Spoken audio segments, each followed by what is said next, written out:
3, 2, 1. Introduce yourself, if you could. Yeah, my name's Dan Manner. I've been vice chair of the Veterans Affairs Committee to get our Veterans Affairs millage on the ballot. Actually, we originally started out trying to get our county board to adopt either PA 299 from 1899 or PA 192 from 1953, which would basically levy a 1/10 mill.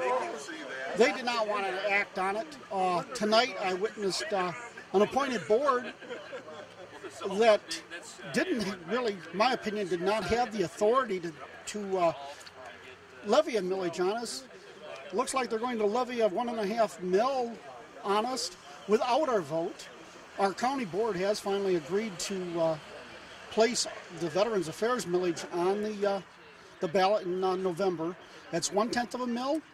It right now, with all the millages that are going to be on the ballot in August, and with this here 1.5 mil increase, we're going to have to real serious sell to get our veterans millage passed.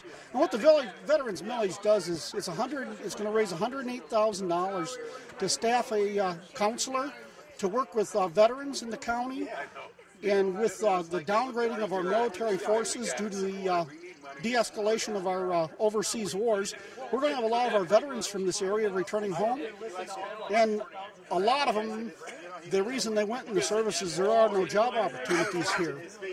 And, you know, we're talking $108,000 for our millage, which was going to pay the staff. The office is going to pay for the office, and I get told that the superintendent of the ISD makes $250,000. That's 10 times what the average Oceana County resident makes a year. And then they're going to ask us to ante up 1.5 mil, which is going to come out to well over $1 million. I don't understand it. You know, we've got one government body that says they don't want us to vote. They don't want to enact 1/10 of a mil.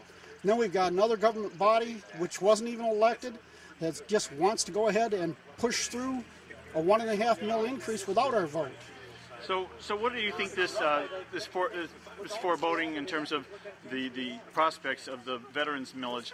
And do you think you have more work to do to inform the public why voting for a millage for the veterans is significant when they've just been slapped with this new millage?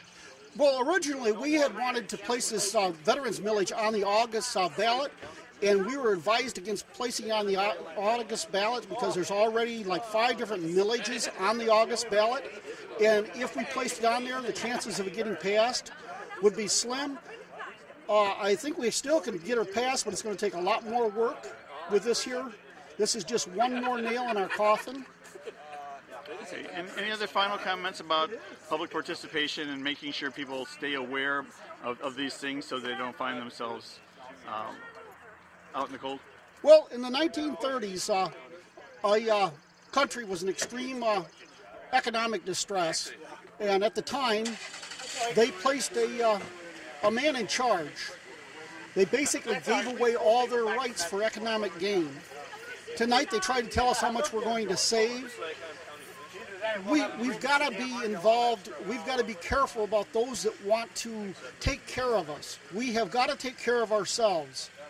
And from veteran standpoint, most veterans don't participate. And the reason they don't participate is when they're in boot camp, they get indoctrinated in the idea that you're supposed to do what your leaders tell you. And they keep that throughout their entire lives. What they need to do is forget that. When they leave their uniform behind, they have got to get involved.